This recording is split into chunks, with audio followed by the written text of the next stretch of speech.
everybody. Thank you all for being here tonight. It means a lot that you all came. So I'll just start. In March of my junior year of high school, I tore my lateral meniscus in 4 places, and I had to get it surgically removed. And that injury bent me for 6 months. March to August, a stretch of time that felt endless. 6 months of watching from the sidelines, of feeling disconnected, of losing the one thing that had always been my escape, my passion, my identity, soccer. Now to some, this might not seem like a big deal. It's just a sport, people say, you'll be fine. But that mentality, the idea that it's just a game, is exactly why so many student athletes suffer in silence. It's why we hesitate to speak up when we're struggling, why we convince ourselves that asking for help means being weak, dramatic, or incapable of handling adversity. While my teammates traveled to tournaments across the country, I stayed home, alone. I watched them play while I sat in recovery, forced to confront a question I had never allowed myself to ask: who am I without soccer? For years, my sport was everything to me. I believed it gave me worth, my confidence, my friendships, my sense of purpose. All of it was tied to my performance on the field. So when I was taken away, I spiraled. I fell into depression, but I told myself to push through it. I didn't want to burden anyone. I didn't want pity. I didn't want to be seen as weak. It wasn't until a friend of mine told me about Morgan's message that I realized I wasn't alone. With Morgan's message, I found a community of athletes who understood exactly what I was going through. People who knew that beneath the jersey, behind the stats and trophies, we are humans first. And the reality is, this isn't just my story. It's the story of countless student athletes. Over the past 20 years, suicide rates among student athletes have doubled from 7.6% to 15.3%. And those are not numbers. Those are real lives, real people. Teammates, friends, brothers, sisters, people who felt like they had no way out. Morgan's message taught me that asking for help is not a weakness. It's the bravest thing you can do, an act of courage. There is a community here ready to listen, ready to support you, just like Morgan's message was there for me. And so it is my pleasure to introduce Clare Kehoe, co-founder, board member, vice president, and director of education for Morgan's message. Through her own experiences, she has become a powerful voice in breaking the stigma surrounding mental health in sports. Tonight, she joins us to share her story and shed light on the importance of prioritizing well-being both on and off the field. Please join me in welcoming Clare Kehoe. Thank you. Hi everyone, can you hear me okay? All right, well first off, Mahlia, thank you so much for coordinating my visit here. I'm so honored to be sharing a little bit of my story and Morgan's story with you tonight. I will start by mentioning that suicide will be mentioned in this conversation. I recognize all of us have different experiences with mental health and suicide. It's not meant to be something that is heavy, but if you at any point need to take a step out, please know you're more than welcome to do so. So I want to start off with a quote, and I think this really ties into a lot of my story and what I'm going to talk about through Morgan's story and the work we're doing at Morgan's Message. So the root of the word courage is cor, the Latin word for heart. In one of its earliest forms, the word courage had a very different definition than it does today. Courage originally meant to speak one's mind by telling all one's heart. Over time, this definition has changed, and today, courage is really more synonymous with being heroic. Heroics is important, and we certainly need heroes, but I think we've lost touch with the idea that speaking honestly and openly about who we are, about what we're feeling, and about our experiences, both good and bad, is the definition of courage. Heroics is often about putting our life on the line. Ordinary courage is about putting our vulnerability on the line. In today's world, that's pretty extraordinary. So this is actually from Brené Brown's book, The Gifts of Imperfection, and I thought I wanted to start us off with that.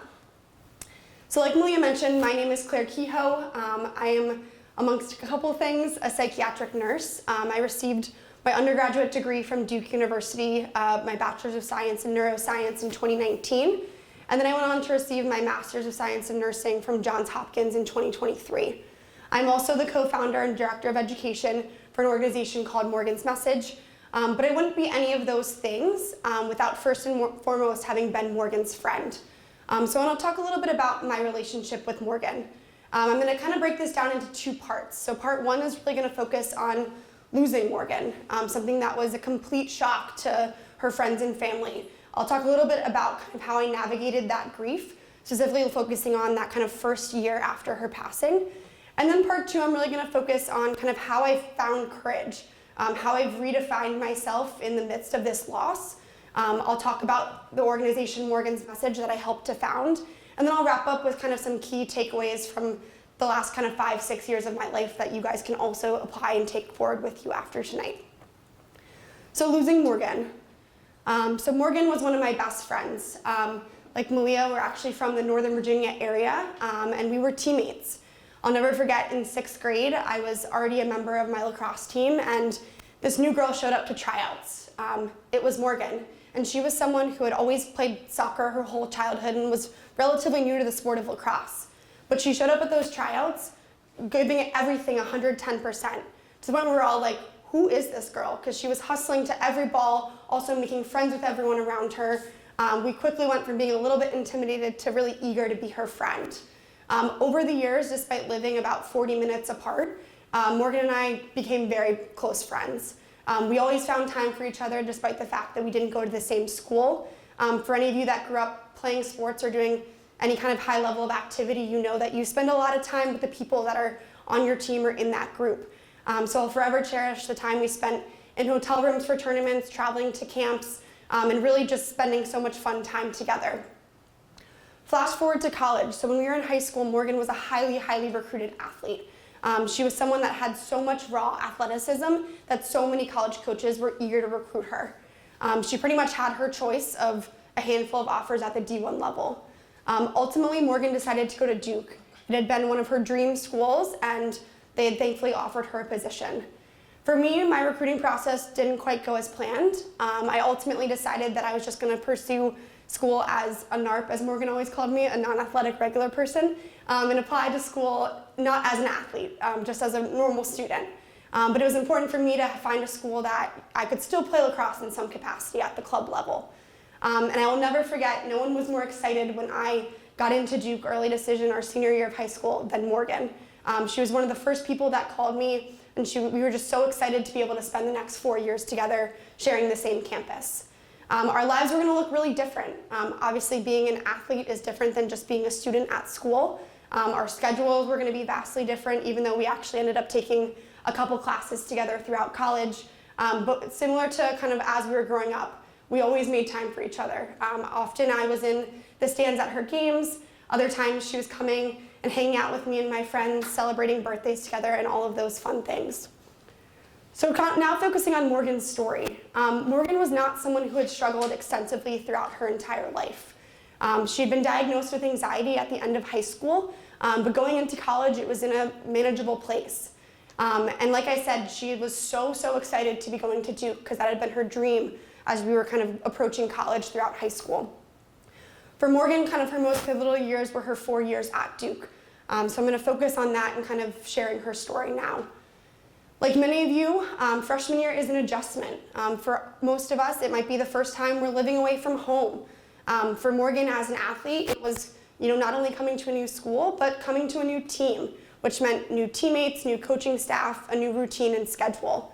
But Morgan had a pretty typical college adjustment.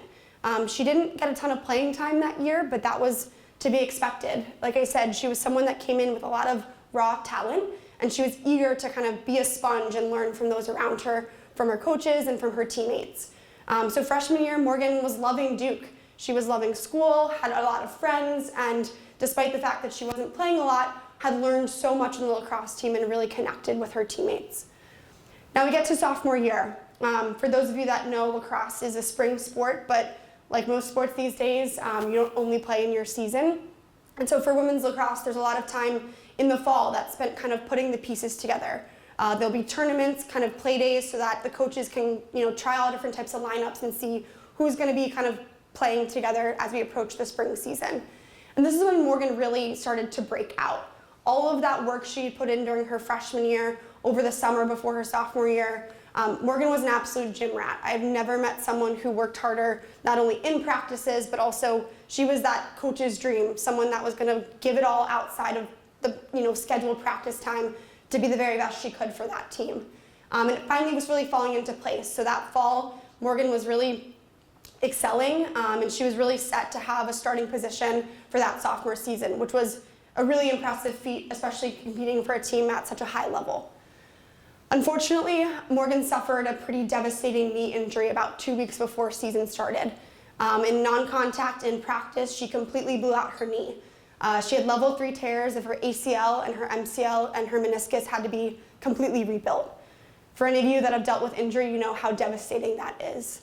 especially for someone who had been working so hard over the past year and a half to earn that starting position. Everything came crashing down in a matter of seconds. But as Morgan always did, she approached this with a really positive mindset. She was eager to kind of hit the ground running, have surgery, start that rehab, and was determined to prove everyone wrong and come back even stronger than ever. She was facing about a year time frame for recovery given the extent of her injuries. Now during this time, I think in hindsight, we can look back and see some changes in Morgan. But in the moment, a lot of these were easily attributed to the situation she was facing. She was tired. She was physically exhausted, right? She's recovering from this major surgery. She was totally frustrated and disappointed, despite the fact that she was still on campus. Being in season at the beginning of this recovery was really challenging for her because all she wanted to do was be out there playing with her teammates. And also it was really hard for her to kind of maintain her schedule. Yes, she was still taking classes. Yes, she was still a member of the team, even if it was in a different capacity. But she was also completing rehab 5 days a week on top of her already busy schedule. Ultimately, it was decided as we approached kind of her junior year, at what would have been around that 1 year mark come January, February, Morgan was unfortunately not where she thought she was going to be. Again, that had been the goal. It'd be 1 year and Morgan would be back on the field, but the reality is that physically and mentally, she was not in that place quite yet. So in kind of organization with her coaching staff and her family, it was decided that Morgan would actually take medical leave in the spring of our junior year. They decided this was the best decision for her because it would allow her to kind of have a break, to go home, not have to worry about her academic course load, and to focus on herself, both mentally and physically. So Morgan went back to Virginia. During that time, she continued to rehab her knee. She was also seen by mental health professionals, kind of continuing to work on her mental health. And she also coached. I think if Morgan were still here today, she'd be definitely coaching in some capacity. She just loved sports, and especially trying to kind of inspire that love for lacrosse amongst both young girls and boys lacrosse players. At the end of her leave, I'm not sure how it works here at Bard, but at least for Duke, you actually have to reapply back to school. Basically, you have to receive sign-off from everyone, your team that you've been working with at home, to understand that, yes, she's ready to come back and she's in a position to restart her courses, kind of come back into the community. Not only did all of Morgan's professionals say that she needed to come back, that she was ready to go, they were like, she has to go back. Like, this girl needs to get back on campus because it's going to be the best thing for her. So Morgan returned to Duke that fall. This is what would have been kind of the fall of our senior year, but now, since Morgan had taken leave, her graduation timeline had changed a little bit. And I will say she was in a unique position. There had been other athletes that had taken leave from Duke before, but Morgan was the first to actually not only take leave and want to come back to Duke's campus, but coming back and wanting to remain a member of the team. Other athletes had taken time and come back to Duke and decided, it didn't make sense for them to continue playing sport anymore. But Morgan wanted to come right back to where she had left it. And I think despite best efforts from her teammates and coaching staff, Morgan really struggled with where she fit in after coming back from that leave. Think about it, right? She had left around spring break time in the middle of lacrosse season. It had then been summer where everyone, you keep in touch, but you kind of go your separate ways. And so I think for her, she really struggled with what was her role on this team. At this point, she hadn't been playing for nearly 2 years. Yes, she had been around. Yes, she had been, supportive and still showing up to practices, but, she hadn't been a player in almost 2 years. And so I think this is something, again, we can look back in hindsight that she really, really struggled with and had a really hard time, verbalizing this and sharing it with those around her. After that fall, she went home for winter break and then came back to campus. And about 3 days after coming back for that spring semester, Morgan called her parents and let them know that she had quit the team. And this came as a complete shock to them. They were absolutely devastated for her because this had been Morgan's dream. Her entire high school was spent, preparing to play at the next level. And obviously, as you can see from this timeline, that, the 3 years prior hadn't really gone according to her plan. But at the same time, her parents always say they were relieved for her. This had been a really, really challenging past 2 years. And what you guys will probably can't appreciate now, but what you will realize is that there's a lot more to life beyond, what you're doing in college right now. And so her parents were really excited for her to actually turn that page in that book, right? Start that next chapter, start to figure out, all right, what are her next plans now that, she won't be focused so much on being this lacrosse player. But Morgan actually decided she wasn't quite done with lacrosse yet. At that point, I was actually the president of our club lacrosse team at Duke, and I'll never forget, Morgan called me and was like, is there any way I can come play with you guys? I've left the team, but I still want to play lacrosse in a fun way because it means so much to me. So Morgan and I actually were teammates again that spring. On the outside, she was back to kind of being herself. Like I said earlier, she was so much high energy. Morgan was the one always blasting music on the way to practice, hyping up everyone in a locker room, just fun to be around. And a lot of that came back that we had kind of been missing as she was navigating these challenges over the past couple years. Morgan actually made a lot of really good friends on that team. A handful of them actually work with me on Morgan's Message, which is really special. But I think what we can now kind of take away is that despite externally Morgan seeming more and more like herself, she was working tirelessly to kind of put up this front that everything was okay, while she still was deeply, deeply struggling internally. Come to the end of the spring, I graduated. Morgan was a twin. Her sister graduated. And Morgan was okay with this. I think she did struggle a bit with the fact that, the class she had come on with would be leaving, and she was, still had a semester left, but she knew that given kind of her medical leave. So we wrap up that school year. She comes to graduation, goes to her sister's graduation, and the Rodgers family does a summer beach trip around the 4th of July every year. And so they went to the beach. They have family and family friends there, and so many people commented that, wow, Morgan's finally herself again. She's someone that had clearly had a difficult past few years, but all of a sudden, wow, her energy is back. She's back to being her funny, goofy self. Unfortunately, after leaving that beach trip, Morgan returned to Duke, which was supposed to be her kind of packing up her room for the summer, and she died by suicide in Durham on July 11th, 2019. Now, this came as a shock to everyone. I think we can obviously, point to this timeline and say, yes, Morgan had had a challenging couple years. It was clear that she had struggled, but none of us had ever fathomed that this would ever be something, suicide would ever be something remotely in the consideration for Morgan's story. So for me, this was my first summer after graduating college, and this began kind of a really challenging, but I'd say transformative year for myself as I navigated this grief. So a year of transition. It was my first year post-college, which some of you will be transitioning into this time period in your life later this summer. It's very exciting, but it's also scary and different.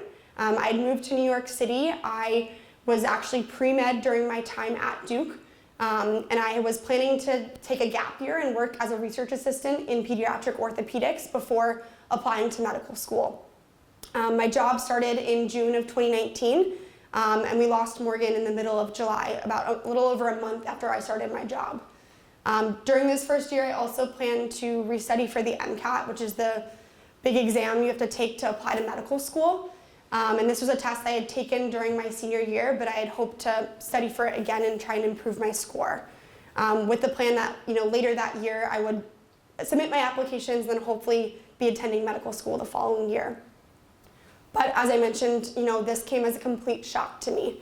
And for any of you that have dealt with grief of any level, that all of a sudden that plan that you see for yourself, things completely derail. And so for me, I will never forget the call from my mom. I was actually at work when she called to let me know that Morgan had died. I was completely shocked. I was very lucky to have a really, really supportive group of friends that in those immediately days after were with me 24/7. No one wanted me to be alone because I was just a hot mess, for lack of a better term. And then kind of as the days and weeks went on, I really started to feel kind of depression and sadness surrounding it. About a week and a half after we lost Morgan, I went back to Virginia, and with two of my other teammates, we actually spoke at Morgan's funeral, which was one of the hardest things I ever had to do. You never plan for loss, and especially when it's another young person, it was extremely, extremely difficult. But it was something I knew I wanted to do. I wanted to be able to say something and honor her. And then in the weeks that followed, kind of those emotions continued to get more complex. Feelings of guilt and confusion, asking myself questions like, is there something we missed? What more could we have done? And just being, again, so shocked by the fact that this was the reality. And for then myself, feeling very powerless and hopeless. I had this plan for myself, and all of a sudden, the most unexpected thing had happened that was consuming my entire thoughts. And so for me, what was really a game changer was seeking support from those around me. I mentioned in those early days, my friends were there for me in a way that I can never repay them for. Also my family, continuing to show up and supporting me, and even if it was just a simple conversation about something totally unrelated and silly, but just to get my mind off of it. And I also sought professional help. I think for me, yes, I had navigated challenges throughout my childhood and growing up, but nothing had really impacted me as strongly as losing Morgan. This led me to kind of this stage we'll call redefining my purpose. So in the kind of immediate weeks and months that followed, I kind of hit the fall and started to really reflect on who I was and really what mattered to me. And this seemed kind of silly, but I actually wrote out kind of a list of what is important to me, but also what scares me about some of the things that are important to me. And ultimately, kind of summarizing, what I realized I cared about deeply was, one, spending quality time with my family and friends. I think one of the immediate reactions I had after losing Morgan was just wanting more time. And so going forward, I was like, I will be making sure to prioritize quality time with the people that matter to me, because life is short and you really never know when unexpected things will happen. With that also came finding work-life balance. In order to actually be able to spend quality time with family and friends, it was really important for me to find a job and a career where I could, yes, be really devoted to the work I was doing, but also have time for myself and time to do the things that I loved. I'd always been someone that knew I wanted to go into some sort of career giving back and advocating for others. This is what initially had drawn me into medicine. And I knew that, wherever I was going to end up, that was something that was really important to me. And then this was kind of also something that had been, always in the back of my mind, but really wanting to work on something that mattered, something that I was passionate about. I wanted to be able to show up every single day and, leave work or leave whatever I was doing, knowing that it's something I'm making a difference and it's something that matters to me. And then it became very clear that I also wanted to find some way, I didn't really know in the moment, but some way to honor Morgan through the work I was doing. This seems really simple, but there's a lot of fears associated with kind of this important list. For me, right, I said I was always a planner. Medical school, I had decided I wanted to be a doctor in high school. Throughout my 4 years of college, I completed all the coursework necessary to be able to be applying to medical school. And I also had filled my schedule with extracurriculars that not only were things I cared about, were also things that were going to positively support my future application to medical school. So I was really, really scared as I started to kind of reconsider that path, of that others might think that I'd given up on this plan. And even for myself, it's hard, those classes are hard, and so for me it was like, did I really just go through all of that to throw it away and pivot somewhere else? And I was really nervous about disappointing those around me, not only myself, but feeling like I was a failure, which I know seems a bit extreme, but that was what I was feeling in the moment. Other things that scared me was, like I kind of said, the flip side of spending quality time was missing out on future important events for my loved ones. I realized that, I want to be able to be there and show up for the people that, show up for me as well. And overall, just uncertainty and taking a risk was something that terrified me. The thought of kind of abandoning this plan that I had for the past 5 to 8 years was very, very scary. But it was also something that I realized I had to do for myself. So I pivoted. And I'll put this kind of in timeline order to kind of keep it as simple as possible. But at this point, it's 2020. We're approaching, about 6 months after Morgan had passed. And I had officially decided that I was actually going to pursue a career in nursing. I was very fortunate in the hospital that I was working in as a research assistant to be surrounded by so many incredible professionals that worked across all aspects of healthcare. And I really took advantage of that opportunity to connect with them. I scheduled time to grab coffee, or even if we were between cases, I was working in orthopedics, just asking them about, how did they get to where they are today? How did they decide that they wanted to be a doctor? How did they decide that they wanted to be a nurse practitioner, a physician's assistant? And so I really took time to seek that mentorship and figure out, okay, obviously my life's different than theirs, but I can learn a lot from hearing about their experiences. But I also looked outside of kind of immediate clinical side of healthcare. I spoke with kind of friends of friends across my network on other aspects of the business side of healthcare, but I kind of realized that I wanted to work with patients still in some capacity. And ultimately I chose nursing because no matter what field I was in, there's so many different specialty areas. You spend a lot of quality time with your patients, connecting with them, speaking with them, supporting them through not only the physical challenges they're navigating with their disease or illness or whatever it might be, but also mentally, supporting them in these really vulnerable and scary moments. Unfortunately, it wasn't as easy as just deciding to go into nursing. Despite completing all of my pre-med coursework, there was an entirely different slate of prerequisites required for nursing. So I had the difficult realization that I was going to have to take some more classes before I could actually go back to school. And then obviously searching programs and finding ones that might be a good fit for my interests and kind of my career path. And then the most unexpected thing happened that impacted all of us. COVID came in March of 2020. I was already in the midst of this kind of self-discovery, we can call it, and then the world, closed as we know it. And this was something that obviously came out of nowhere and really forced all of us to totally change our lives. For me, it meant that research that I was doing was not deemed essential. So even though I was working in a hospital, research was basically put on pause.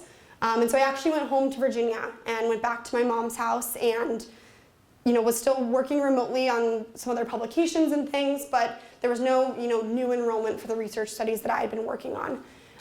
But this actually was a blessing in disguise. Not only did I get to spend some really quality time with my family, but I was actually able to connect with Morgan's family. It had been about 9 months or so since we had lost her, and all of us were, in our first years of adulthood. We were living all over the country. I even had a friend that was in the Peace Corps, that was in Africa and Botswana, and while we'd all stayed in touch and supported each other, many of us were kind of, again, navigating our individual grief amongst the varying things we were doing in our life. And so around Morgan's birthday, which is in May, we went to the Rodgers house and had a lovely social distance backyard gathering. And we started to talk about, wanting to do something. I think for all of us, that first, however many months, 10 months after we had lost Morgan, we were all really individually focused, trying to heal ourselves, trying to find a way forward. And kind of coming together in May really allowed us an opportunity to think about, okay, yes, we're still really struggling with this. Yes, every single day there's reminders and grief, but there's also an opportunity here to really make a positive impact. Morgan was such a vibrant person, and we also know, kind of what Mahlia said in her intro, there's so many people out there who are struggling. If Morgan was someone who on the outside had everything going for her and felt so alone and felt so isolated, there's so many other people that must be feeling similarly. And so we wanted to do something about it. And then we decided to launch this idea called Morgan's Message. We officially launched the organization on July 11th, 2020, which was the 1-year anniversary of Morgan's passing. And why did we do this? Like I said, Morgan's not the only person that has unfortunately died by suicide. It is the 11th leading cause of death overall in the United States. But when we look specifically at young people, the statistics are even more staggering. And like Mahlia said, we must remember these are people, not just numbers. Suicide is the second leading cause of death among Americans ages 10 to 14 and 25 to 34. When looking at college students, specifically athletes, it is the second leading cause of death among college athletes and the third leading cause of death among college-age students. We simply can't ignore that this is a massive problem in our country. So that's why we started Morgan's Message. And our mission and vision really stemmed directly from Morgan's story. Stigma played such a factor in Morgan's story. She was someone that actually wrote a lot down. We were lucky to learn a lot about what she was experiencing through her writing, albeit it was, after we had lost her. But so much of what Morgan wrote is actually quite chilling. So much of it was focused on how isolated she felt, How could she possibly be this person that, again, had all of these things going for her, but then internally felt so confused, felt so uneasy, depressed, sad, isolated. And so we wanted to find a way to, share individual stories, because we truly believe that if Morgan had heard and seen people around her who were going through something similar, it might have impacted her to be able to open up to at least one person. Yes, people around her were aware that Morgan was navigating mental health challenges, but truly no one understood the depths, even the clinicians she was working with, the depths of what she was experiencing. And we can really attribute that to the fact that, we live in a culture that isn't accepting of, any type of struggle related to mental health. So it was a daunting task, but we set out to really change this. Sharing people's stories, amplifying resources. Yes, when you're going through something, it feels so isolating. It feels like you're the only person that might be experiencing that. But the reality is there's a lot of hope. Like Mahlia said, there is community, there is support, there are clinical resources available, but often it's the stigma that prevents us from actually seeking out that support. And we really wanted to build a community. The heart of this all comes down to the fact that there's an opportunity here to support each other, to prioritize and talk about mental health just like any other topic. And then our vision is a little more forward-thinking, but obviously injury played a huge aspect in Morgan's story. It was definitely a catalyst for her mental health challenges. And I think a big aspect of it was that, similar to Mahlia, it was being an athlete, playing lacrosse was her entire identity, or felt like her entire identity. And so when all of that was taken away when navigating this injury, she really struggled with seeing that path forward. So we really hope to equalize the treatment of physical and mental health. Anyone that's dealt with injury, even if you aren't an athlete, that yes, there are still barriers to accessing healthcare, but for the most part, related to physical health, you can get help if you need it. There really isn't that same priority and support for mental health. We're getting there, but we're not there quite yet, and so we really hope to change that. Then I want to talk a little bit about our logo. I've put some bracelets and stickers on all the tables, so please take those with you. But you can see that our logo is a butterfly. There's actually a lot of meaning behind this. So in addition to being a lacrosse player and an athlete, Morgan was actually a phenomenal artist as well. She never would have claimed to be an artist. I think if you asked Morgan who she was, she'd always say a lacrosse player, but she was a phenomenal artist. Whenever we were in classes together, Morgan always handwrote her notes, and there was always doodles and things along every corner of that notebook. And during her injury recovery, Morgan really, really turned to art as an outlet for her. And I'll go back to actually this earlier slide so you can see some of her work. So one, she did basic sketches, people, places, but then she also did these very, very intricate, both small scale and up to large scale canvases of these geometric shapes and designs. Looking at these, you can tell there's a lot going on in these pieces. And so we knew we wanted to honor Morgan as the artist in some way through our logo.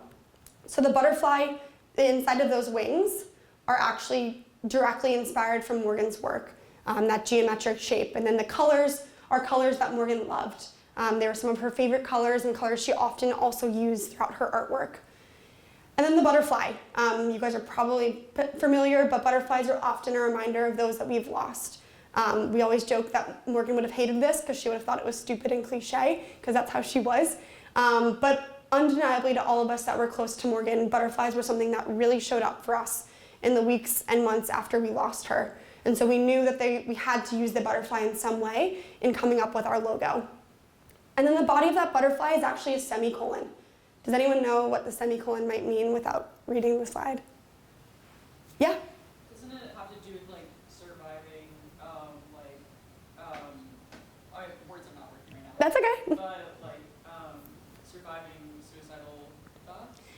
Yeah, so think about it also grammatically. A semicolon could be in place of a period, right? You could end that thought, but instead it's really, like you said, an affirmation for suicide prevention, because it's where that story or that thought could have ended, but instead it's continuing on. So we truly believe that through the work we're doing at Morgan's Message, Morgan's story is continuing on and hopefully inspiring others to continue on their stories as well. So now back to my timeline. So at this point, we've just started Morgan's Message. I'm still working as a research assistant. I will say one of the only bright sides of COVID was that it allowed me some flexibility in There wasn't really else socially going on, so I had a lot more time on my hands to actually spend focusing on building Morgan's message. I'm the director of education, and so a big aspect of my role is fostering this community and vulnerability on campus by working with high school and college student athletes. It's an opportunity for students to create a peer-to-peer group on their campus where we're providing them with mental health education, and the goal is really creating this community and space where everyone knows that it is normal and okay to be talking about your mental health. And one of the biggest bright sides for me in being able to do this work is every single day I get to think about Morgan, talk about Morgan, and honor her through the work that we're doing.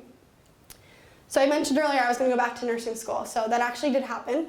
I moved to Baltimore in the fall of 2021 and started a nursing program at Johns Hopkins. But this also came with its own fears as well. I had at that point been living in New York for a couple years and had gotten pretty comfortable in that space. I was surrounded by a lot of really close friends who had known what I had dealt with and kind of navigated over those couple years. I also was, my boyfriend, now fiance, was living there as well, and he was a huge source of support for me. But nonetheless, I moved to Baltimore to a new school and a new place where I knew no one going in. I completed a 2-year accelerated master's program in nursing, and then ultimately I knew I wanted to return back to New York after completing that program. While in nursing school, I never knew that I was going to pursue psychiatric nursing. For me, yes, Morgan was such a factor in that career switch into nursing. But going in, I was still open to, seeing what was out there. And one of the best things I think about nursing, that was one of the reasons I went into it, was you have flexibility. I could be a psych nurse for 1 year, and then I could do cardiology the next year. You're not really limited to one specific area. And that was, again, something that brought me a lot of comfort in knowing that, so much can change in a year or two, and that I would have that flexibility if things, once again, didn't go as planned. But throughout my time in nursing school, I really came to love psychiatric nursing. I think through my work at Morgan's Message, I obviously was doing a lot of advocacy work in the community. And for me, it was also kind of this opportunity to pull all the pieces together and also contribute in the clinical setting as well. My last semester of school, you have an opportunity to do an in-depth practicum, and I was really fortunate to be placed on an adolescent psychiatric floor. And while it was, there's challenging moments for sure, it really solidified for me that this was something that I wanted to do. Yes, I wanted to continue my work with Morgan's Message, but I also wanted to make an impact on patients who are in the inpatient setting, navigating some of the most challenging and scary days of their lives, and being able to support them, give them hope, and provide this path forward. So I moved back to New York, and now I'm an inpatient psychiatric nurse at NYU. And now kind of where we stand with Morgan's Message today. First off, this is kind of highlighting some of the work that our community does. As you guys have probably seen, I know Bard has a handful of Morgan's Message games. I know the women's lacrosse team is actually having their game right now as we speak. But it's just been amazing to see the impact that this community has had. We always kind of look back, our founding team, that none of us ever imagined Morgan's Message would be what it is today, in those early conversations in May of 2020. For us, it really started as this passion project to also help ourselves navigate our grief, finding this way to not only honor Morgan, but hopefully trying to make a positive impact on at least one person. If you were to tell us then that we'd have, over 6,000 students involved in our program and, thousands of countless other adults and individuals that are impacted by our work every day, I think we would have probably laughed and been like, oh boy, what are we getting ourselves into? But I think it's truly incredible to see the impact that students are having across their campuses. And for me, it's just amazing to have so many people know Morgan's story. So a little bit about that work. So the education program is the aspect of Morgan's Message that I work most closely on. I oversee our student athlete campus ambassadors. So what this means, it's a program for high school and college student athletes. And the idea here is that they are starting chapters or clubs at their schools or universities focused on mental health. And one of the most rewarding things that I've had the privilege of working on is actually helping build resources that we can give these students to share on their campuses. So everything is peer-to-peer. It is run by the students, which I think is one of the most empowering things. Yes, we need the support of faculty and adults on campuses, but I think students are the ones that can really, really advocate for change. So I'm really proud to say we have over 6,600 ambassadors on over 1,800 campuses. And while we started mostly kind of in our hometown area, we actually have programs across 6 countries at this point. And then we had an opportunity to continue to expand this program. Yes, student athlete is our focus just because it was such a huge aspect of Morgan's life. But we had a lot of interest from adults in the community, former student athletes, parents, coaching staff, just general adults in the workplace that are passionate about mental health and wanted to get involved. And so we expanded and responded. So we have also an arm called our at-large ambassadors. And this is anyone who's not a current student athlete, so truly anyone. The idea here is that this group is going back to their respective communities and helping us continue to push our mission forward. Today, there's over 800 ambassadors that are a part of this group. And then back to where we started. I mentioned earlier, right, our initial goal in having Morgan's Message was sharing people's stories, inspiring, having that one story hopefully impact someone else's story where they can see hope and see a future. And so that's what we're doing through the Mental Matchup. This is our podcast and blog series. And it's individuals' journeys with their mental health.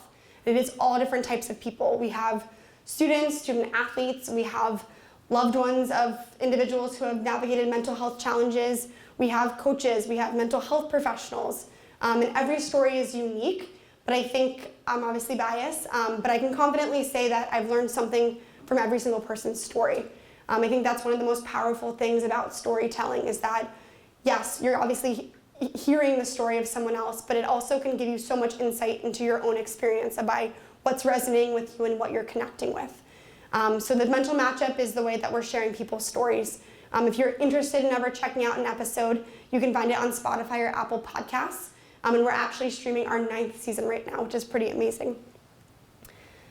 So key takeaways. I obviously went through a bit of a whirlwind the last couple years in those couple minutes just now, but in reflecting on the last couple years, I kind of want to circle back to this idea of courage. So what does courage mean to me? I think if you had told me in the spring of 2019 that this is where I would be today, I'd be shocked. I never obviously imagined that this is where my early 20s and mid and late 20s would take me, but I'm so incredibly grateful to be doing the work I do today. To me, what really is courageous is sharing my story. I never would have imagined that I would be talking to a group of students about, my last couple years and my relationship with Morgan.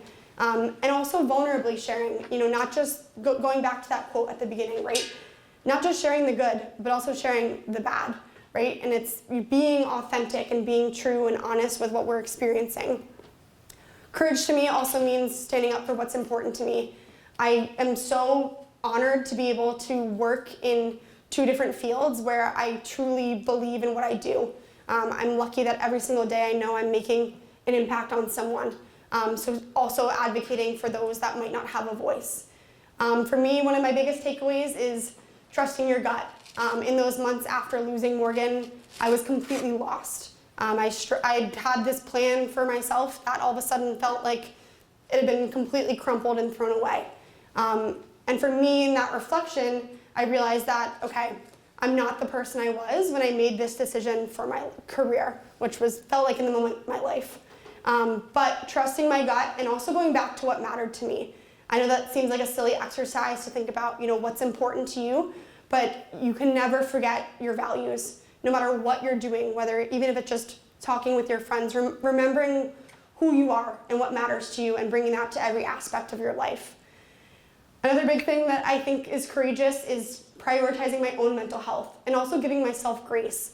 I think one of the biggest things I've learned through the last couple years is just that it's really, really hard to be open and honest about what we're feeling. It is extremely brave, but it's also extremely necessary. It's how we get support. It's how we find a way forward. It's really hard to do things by yourself, and you don't have to do anything by yourself. And for me, I think one of the most important things through all of this is that even when it's really, really challenging, I can still say today that there's a lot of really hard days doing this work. Talking about Morgan, remembering her, wishing that, this wasn't real. But I'm so honored to be able to share her story and to talk about her and continue her legacy because I think she really would love what we're doing today.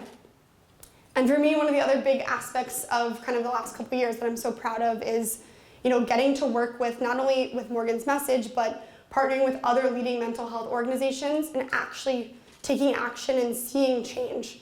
I think it's one thing, obviously, starting at the level of just conversation, but seeing actual progress through the campuses we're working with or through the policy that we're working on. We've helped multiple states pass legislation to make sure that mental health training is required for all coaches. And I'm really proud to be able to partner with a lot of incredible other organizations to push this work forward. And I think one of the biggest things that I, again, never imagined I would be doing was getting to talk with people like you, sharing about the work we're doing, sharing about the importance of mental health, because it really, really is something that matters. So if you take anything away from today, it's that mental health is real. It's important. We should not be shying away from talking about it, even if it is challenging. But we are making so much progress and really living in a world where we can all authentically be ourselves. And then kind of looking in my career as a nurse, I think one of the biggest things I've taken away is just showing up each day authentically. You know, we're all gonna have good and bad days. I used to always put on that happy face no matter where I was and show up and pretend that everything's okay. Yes, I work in psych with a lot of people who are also really passionate about this, but I think being able to be open and honest, even in my workplace, about where I'm at and what I'm feeling has been really, really freeing, although initially definitely scary. So I encourage all of you guys, as you leave here tonight, take some time to reflect. We all have a story. You know, we all have our reasons that we're here, what we've experienced, and they're all going to be different, and that's what's beautiful about, you know, individuality. And we also all have our why. Most of you probably might not have, you know, a traumatic event that has directly kind of shaped your path, or maybe you do. But we all have that reason that we get up each day and do what we do. So I encourage you guys to always go back to that. You know, why are you doing what you do on a daily basis? What's important to you? What matters to you? And really, where can you find that courage in your own life? If you're like, I have no idea where to start with that, go back to the basics. Think about what's important to you. What are your values? What matters to you? And never lose sight of those things. No matter what you're doing right, you always come back to who you are. And then it's also important to acknowledge those fears. Fear is normal. That is how we exist as humans. There's always going to be things that scare us. But it's really actually important to name those fears, recognize those fears, and then find a way through it. I'd say, you know, make sure you're embracing the journey. I think one of my biggest takeaways over the past handful of years is that, you know, we don't all have it all figured out. It's really important to continue to learn every single day. I know I'm constantly learning and evolving, and just being open to the fact that we are, yes, you know a lot, but there's always still more to learn. And never being afraid to ask for help. I think for me, I was always someone that thought, I got this, I can figure this out, I'll put my head down and plow right through. But like I said, you know, you don't have to face these things alone. So I encourage all of you guys, as you navigate anything challenging in your life, don't be afraid to ask for help, whoever that might be, whether it's your family, your friends, clinical support, and seek mentorship too. I think one of the biggest takeaways for me is if I hadn't ever talked to those people around me, my colleagues, and explored, learned from their experiences, I probably would be in med school right now. And I'm really, really happy to be where I am today. And then also standing up for things you believe in. This could be truly anything, but you know, figure out what matters to you, what causes are important to you, what are things that you think should receive more attention than they do, and don't be afraid to use your voice. And then lastly, just living unapologetically as yourself. This is really, really hard. Like I said, we all put on this face to the outside world that, you know, everything's okay, that we're one way, but it's okay to be yourself. It's okay to show vulnerability. And it's actually human to have this range of emotions. So we all need to have that courage. I know it's at times difficult to see that path forward when you're navigating something challenging. But I encourage you guys to take some time to reflect on this and apply it to your own life as well. Thank you guys so much. I now will open it up if anyone has any questions.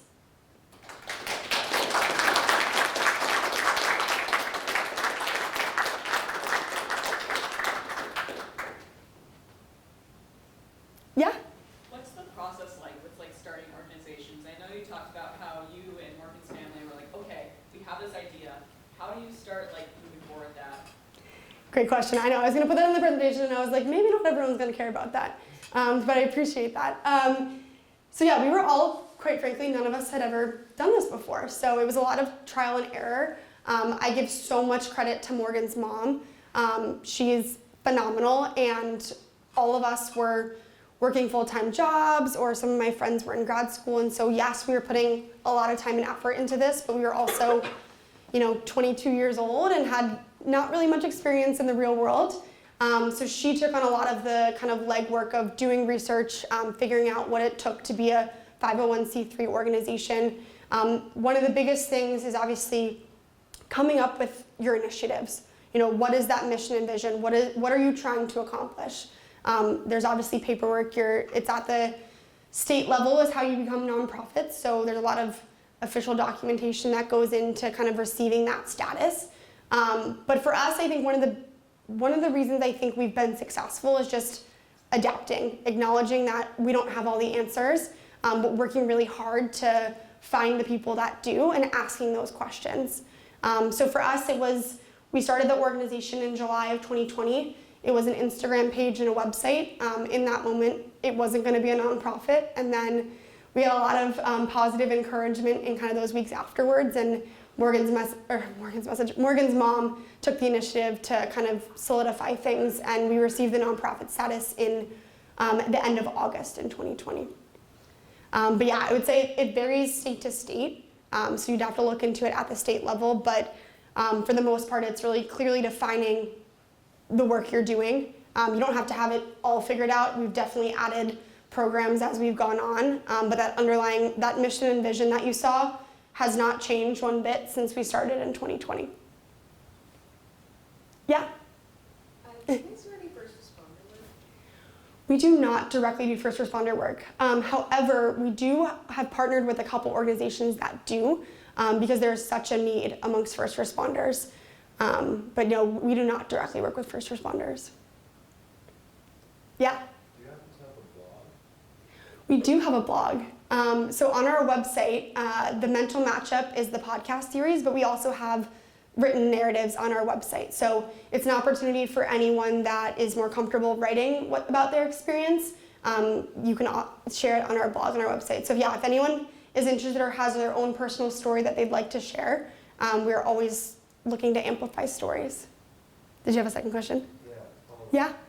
I asked because actually this is my second year in the University series, and around the time where I was taking classes, sadly there were seniors who were taking their lives here at Bard, and it was around the time of Morgan's message. Actually, I was one of the only students who done reportage on the women's lacrosse team and mental health, and also the clubs that facilitate discussions of mental health. But because, the topic of mental health isn't the most happy for like journalism, the writing was shot down. So, of course, one of the things you talk about is what really gets clubs going and what really gets action-led movements going is when students do it. But when students are so few in doing it, how do you get that right? Because, I see something that needs to be done, something that's not talked about in the college. Right. And clubs are not doing enough initiative. And as a writer, I can't sit and die in silence if I have a skill. At least for me, my courage of a writer is to write about what's not talked about. And I was wondering, how would you advise a person who is trying to at least voice needed action Right. in a place where it's not facilitated? Great question. And that was honestly one of the main reasons why we focused on students. When we were first trying to think about, how can we positively impact students on campuses, there was the opportunity to potentially go from the top down and work with administrations and faculty. And the reality is that we just decided there was so much passion already amongst students, and if we could provide some type of structure and platform for them to utilize their voices and talk about what they care about, that will trickle up. With that comes challenges, right?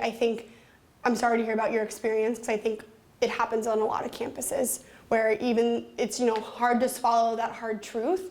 But I'd say connecting with like-minded people. I'm sure Mahlia, there's other students involved on campus that are Morgan's Message ambassadors that are really passionate about this work. And so I think, you know, the more you can band together, also if you find a couple faculty members that are, you know, on board and supporting you, they can also help, you know, continue to advocate that voice. But I'd say despite feeling that rejected and shut down, don't stop writing about what matters. I know that doesn't probably fully answer your question, but does that help a little bit? Oh, yes, absolutely. Okay. Yeah? Yeah, you've talked a lot about how like your ideas and like feelings about this project have changed over time, and especially your feelings about your career. And I was just wondering, like, standing here today, like, what do you see in the future of Morgan's Message, or even just like, are there any pipe dream projects or programs that you would love to work on? Yeah, great question. We were actually just talking about this earlier this week. I think so far our student-run programs have been really successful, but kind of going back to your point too, that's just one piece of the puzzle. So I think the next level for us is really, you know, how do we get into administrations? How do we impact policy? Because yes, we can amplify these student voices, and you know, those students can continue to advocate for change, but at some point there also needs to be change from the top down as well. The other opportunity that we haven't really tapped into extensively yet is the youth. So even below the high school level, because as we all know, right, our childhood and development plays such an important role in who we are as adults. And so making sure that this messaging about the importance of mental health is not just, you know, the second someone's in high school or college. Because I think the reality is if we're able to build this strong foundation where, you know, we're encouraging vulnerability, where, you know, there's sufficient and ample resources for everyone to utilize, you know, it just becomes normal to seek out support by the time you're in high school, college, because that's everything you've always known. So I think for us, the next big opportunity is, you know, obviously continuing the work we're doing, you know, sharing people's stories and, you know, empowering students across campuses, but amplifying these adults as well, making sure that we're activating them so that, like I briefly mentioned, we partner with a couple organizations where we've helped pass legislation in Ohio, Maryland, and most recently Virginia, where this is at the collegiate level, but all collegiate coaches are required to complete mental health training. That's just a first step, and that's obviously only in a couple states. But I think, right, it's this combination of policy change, but also culture change. And right now, I think we've leaned a lot into the culture change at the high school and college level. And I think we have an opportunity to expand that at the youth level and amongst adults as well. Any other questions? These have been great questions. Yeah? Time for one more. Yeah.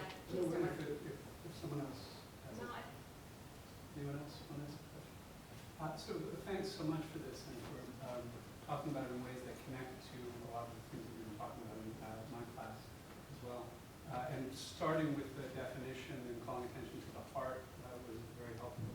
What I'm wondering is if you can say more about the motivations or sources. You addressed this already, but I'm thinking about when courage fails, when people are not courageous, when they're cowardly, and how we understand what's missing in that case. And that then on the other side has to do with what is the source of it, or what is the motivation. One way you might think about it is that there's something that they're not understanding. It's a matter of a cognitive sort of thing. You need to if you understood, then you would behave. Another way of thinking about it maybe is that it has to do with the way people are raised. And if you're raised in a certain way, you end up being courageous, and if you're not, you have luck and you don't. There are other things that can be brought in that have to do with faith, religion. So I'm wondering, in your own experience, with your own sense of the definition, you can say something about what's missing when people fail to be courageous. Yeah, well, that's a hard question. I think for me, based on my experience, first I'll say, yes, some of it's coming from within, but for me, I was able to, I think, be courageous because of the support of those around me as well. And so I think that started with not that tiny first step of opening up about what I was experiencing to just one person, and that person giving that support back to me so that I could continue to share with the people around me what I was going through.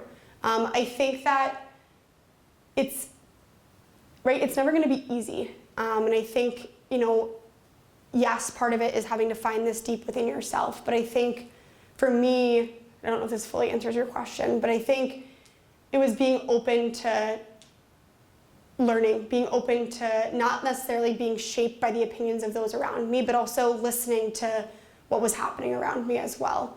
And that was motivating me. I think another thing is just, you know, it was really challenging. It was really, could have been really easy to just hole up and do nothing. And I think for me, I knew that I would find greater fulfillment by actually standing up and doing something, rather than, and that to me was a, productive is the wrong word, kind of a productive way to kind of channel all of the sadness and shock that I was feeling into something that would help me find that purpose. In the moment, I don't think I ever saw, right, 6 years ago, I would have never seen myself here today, but taking that first step to give myself a glimpse of that hope was, I think, what really pushed me in the right direction. I don't know if that fully remotely answers your question. It starts to. Thank you. Yeah. Thank you, Claire. Thank you. And then I just want to put this up. This is our information. My email is education@morgansmessage.org. So if anyone has any additional thoughts or questions, you are more than welcome to reach out. Our website is morgansmessage.org. We also have social media channels as well. Thank you guys so much for having me today. I appreciate all of your questions.